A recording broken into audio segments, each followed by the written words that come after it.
He was born in our dreams. Great to be back in business. Now, he lives in our nightmares. Fresh meat. His face is torn from our darkest fantasies. Playing Dr. Seuss. A terror that chills your heart. I want to draw some blood. An evil that will not die. Sticks and stones may break my bones. Nothing will ever kill me. They keep on killing him. But Freddy just won't stay dead. I am eternal. Until now. Because now it's his turn to have a bad dream.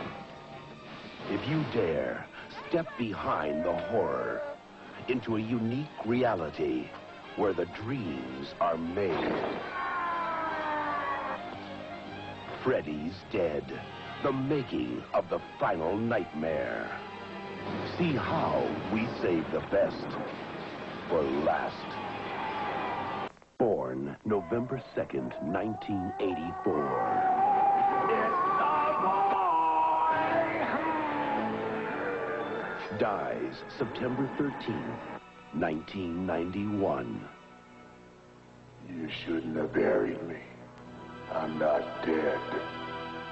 When Freddy Krueger stepped onto movie screens in the original Nightmare on Elm Street, his scary face launched a series of the most popular horror films in recent history. Around the world, millions of people have faithfully followed Freddy's shocking exploits in 5 terrifying movies. Please, God. This is God. Now, with his appearance in number 6, Freddy's Dead, the Final Nightmare, Freddy Krueger takes his rightful place in the Horror Hall of Fame. Actor Robert Englund. What makes Freddy so popular? I don't know if it's Freddy that's so popular. I think it's the films and the memory of attending the film. I think it's sort of a rite of passage for an awful lot of teenagers and adolescents to see if they can take a Nightmare on Elm Street film. It was the worst nightmare I ever had. You wouldn't believe it. Matter of fact, I had a bad dream last night myself. The first Nightmare on Elm Street told a terrifying story of a group of small-town kids who are stalked in their dreams by a hideous fiend.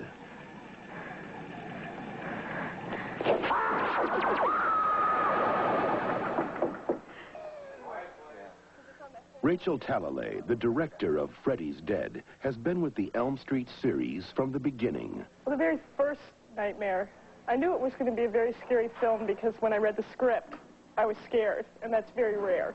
I mean, I was really, truly scared. If you've been there for all these effects and you know exactly how they're done and you're still scared, you've got to know that you've got a really scary film.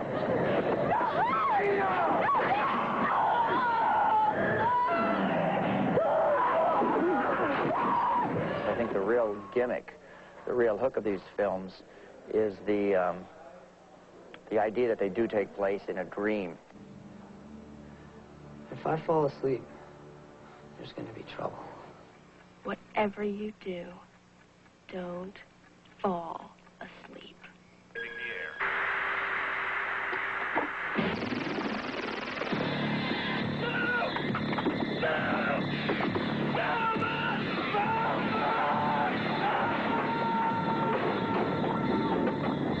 The dream sequence, that is the real root, the real key to the Elm Street films, is why audiences keep coming back. I won't tell. The fans of the Nightmare on Elm Street movies, they're looking for clues as to when the nightmare has begun. And then they listen for sound cues and clues with the scenery transforming, or the perspective being a little extra forced, or the cinematography and the lighting altering, to really give them an indication that they're really into the nightmare. Welcome to Wonderland, Alice. They're always alert for when the dream begins and when the nightmare begins, and various sort of rules, Robert's rules of orders that take place in a Nightmare on Elm Street movie, and the die-hard fans, no pun intended, can tell you what those are. I don't see why you couldn't just give me a pill to keep me from dreaming. Everyone's got to dream, young lady.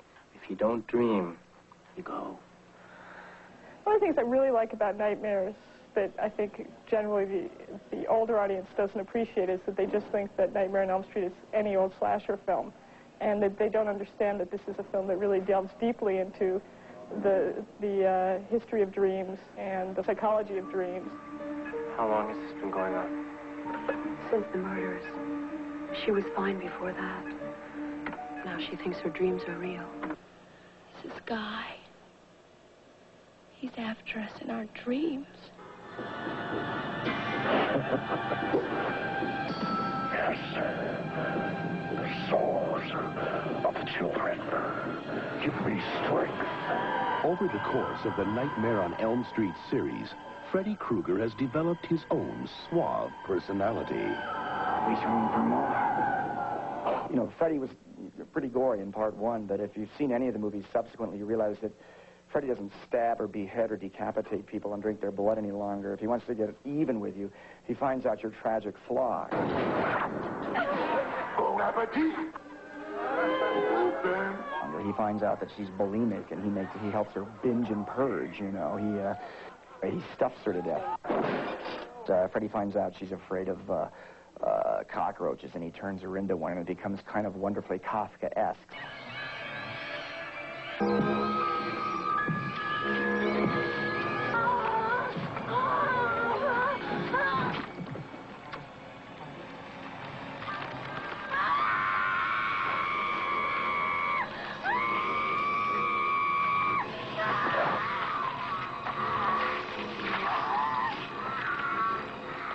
So that there's an awful lot of that kind of formula to these films, where the audience anticipating and looking forward to how Freddy is going to deal with one of his victims. And we've done that a lot with humor in these films. And I think that's probably, if there's been any progression, it's been that they've allowed me to sort of explore this sort of relish and humor that this sort of demon has. Just as vampire fans expect to have their crucifix and mirror and garlic, the Elm Street fans know what to look forward to in the Nightmare films. And there's all these ingredients that we consider very necessary in the films. This sort of mythological boiler room basement that Freddy dwells in, which is a sort of a industrialized version of hell.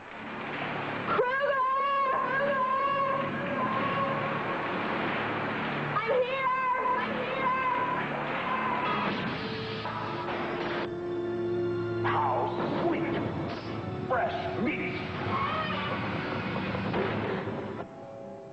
There's all these various mythologies. The proverbial child on a tricycle that always shows up in our movies. The children's lullaby about Freddy Krueger. We always have, for instance, a female hero, heroine, if you will, who vanquishes Freddy at the end, and the woman warrior, what that really represents that Wes Craven brought to these films.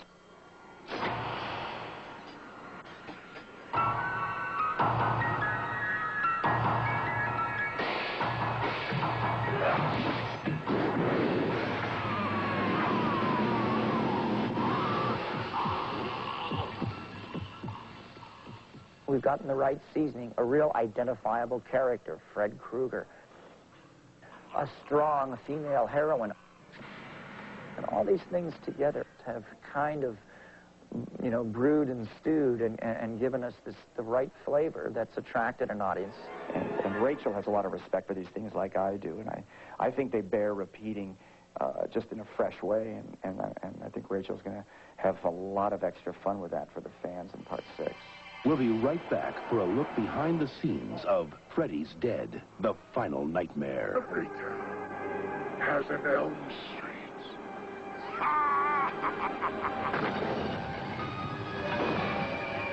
Freddy's Dead, the final nightmare, tells the story of Freddy Krueger's demented attempt to take his murder spree on the road. No screaming while the bus is in motion. Having wiped out all the Elm Street kids but one, Freddy decides to look for a fresh batch of victims in a nearby city. He uses the last survivor as a decoy to lure a group of troubled urban teens into his deadly clutches. And the only way these brave kids can stop this demon of dreams is to probe his murky past. I'm tired. Welcome to Freddy 101. This is where they took away his child. What child? Taken away, put in a town orphanage. Freddy had a kid. Freddy had a kid. It's a mystery for quite a while. Who is Freddy Krueger's child that was taken away from him when he went to jail, when he was burned by the villagers? In the final nightmare, the filmmakers reveal for the first time the secrets of Freddy Krueger's twisted childhood and family life.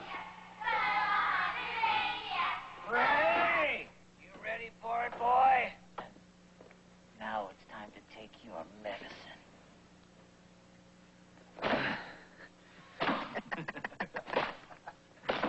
Thank you, sir. In Nightmare 6, we have Freddy dealing with his past, as well as all our kids dealing with their pasts. Sean Greenblatt plays the mysterious John Doe, a boy with no past and no parents, a boy who only knows one thing: he must stay awake. He has amnesia, and he can't remember anything. He ends up wandering in the streets of the city, and he ends up in, the cops pick him up because they see him popping what is really like no-dos, but they think it's drugs or something. And they drop him off in this orphanage, which is where Lisa's character and I meet. All I know is that wherever I'm from, I was the last. The last what? Survivor. Look, do you have any, caffeine pills or coffee, maybe some Coke? I meant the soda. And she's trying to figure out more about me, and I just kind of tell her about these nightmares. And as the movie progresses, I keep trying to tell her that what's happening is real. Not again. He's not going to get me again. Nothing is going to make me get off this bed. Damn it!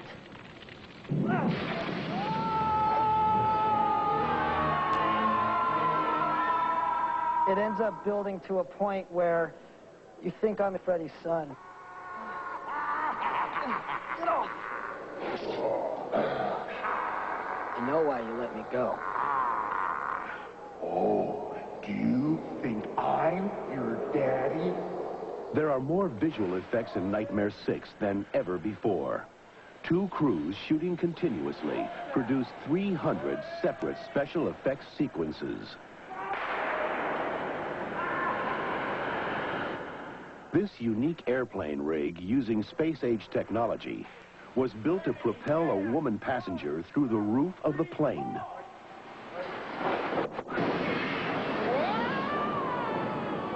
And to hurl John Doe into the terrifying dream that begins the movie. And the Elm Street crew have created a bizarre new version of Springwood to match Freddy's own warped being. We've taken Springwood, you know, Freddy's town, into the future and given a whole new twisted bent on it. And it has a little Twin Peaks edge, has a little futuristic Village of the Damned edge.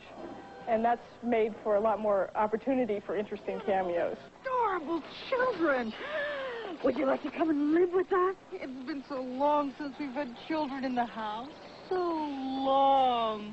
And we've taken our main kids and moved them into the city and out of Springwood. And so we have much more gritty, urban, interesting kids. Hey, look at her go. You know, you are sexy when you sweat. You ain't getting none, Carlos. You sweating? You ain't getting none. You wouldn't hit a guy with a handicap, would you? In Nightmare 6, the kids' fears are probably the most sensitive and emotional fears that we've ever handled before, because they all have to do, all our kids are runaways, and they all have to do with a certain amount of direct child abuse. Mama? Mama?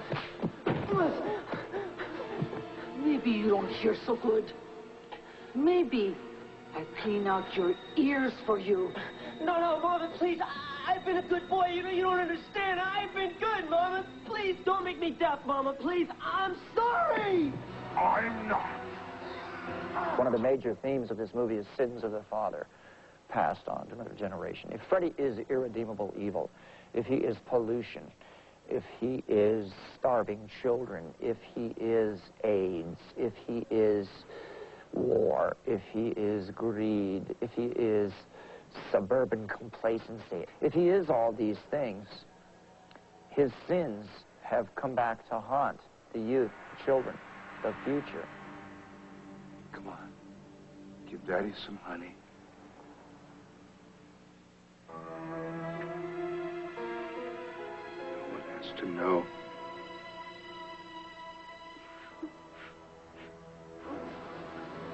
I play Tracy's father in one of her nightmares, and he's an incestuous father, and he comes back to her, and then she denies that it's real and turns around and beats him with a percolator.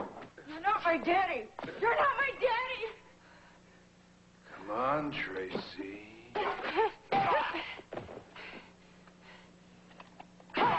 We've opted to make his tissue look as though it's made out of plastic or silly putty.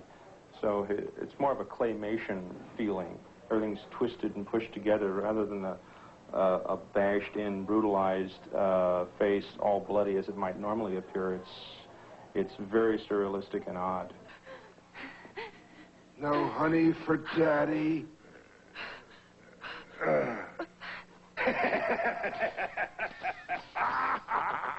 What's with kids today, huh? No respect. These are kids who've overcome their deepest fears. And that means a lot to our teenage audience. We're going to have to hit them with everything we've got.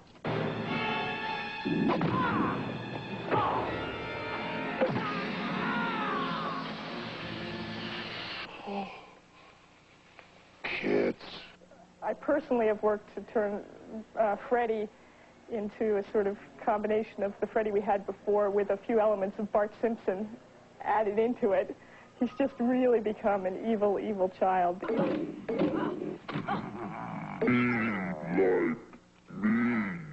Now I'm playing with power. All right. Super Spencer! Yeah. Great graphics. We've got to get him out. Keeping Spencer bouncing around is the job of mechanical effects wizard Marty Becker, a veteran of the Elm Street series. There's 4 completely different mechanical designs on how to make Spencer fly, and so that's quite an undertaking. Okay, go for it, Brecken. As long as you shoot straight on him and you stay in perspective, you can hide the crane arm.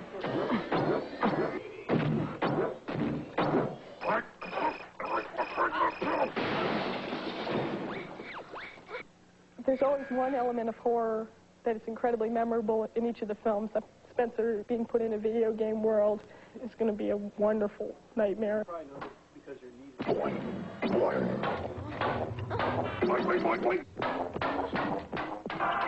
What do you know? To beat my high score.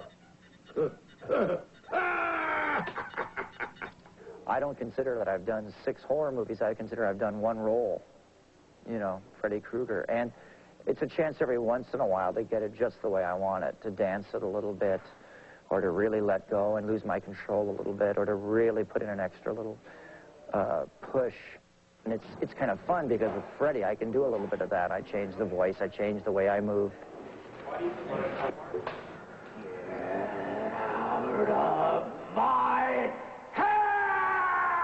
The final 10 minutes of Freddy's Dead have been painstakingly shot in a special 3D process, which the filmmakers call Freddy Vision.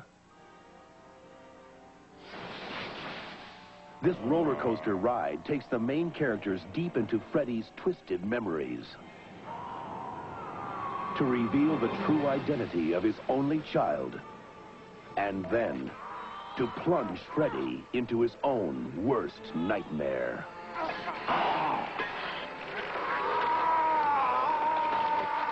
he really is the new Frankenstein, the new Dracula. It's really neat to think about being part of a, you know, something that will be historically just added to the great horror figures.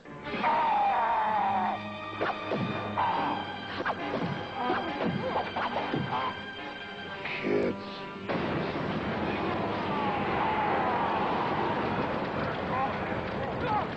What happened? Oh, let's get out of here. And we're really kicking out the stops on this one. I don't know how we could top it. First, they tried burning me.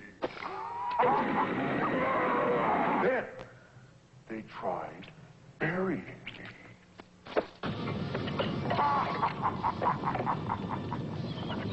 They even tried holy water.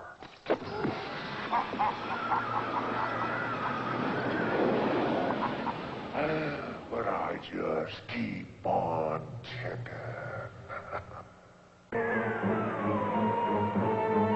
Tonight at 11, a wealthy widow wants to buy the Reverend's love with a large donation to the church on Amen. Now, stay tuned for the Jeffersons, moving on up on PHL 17.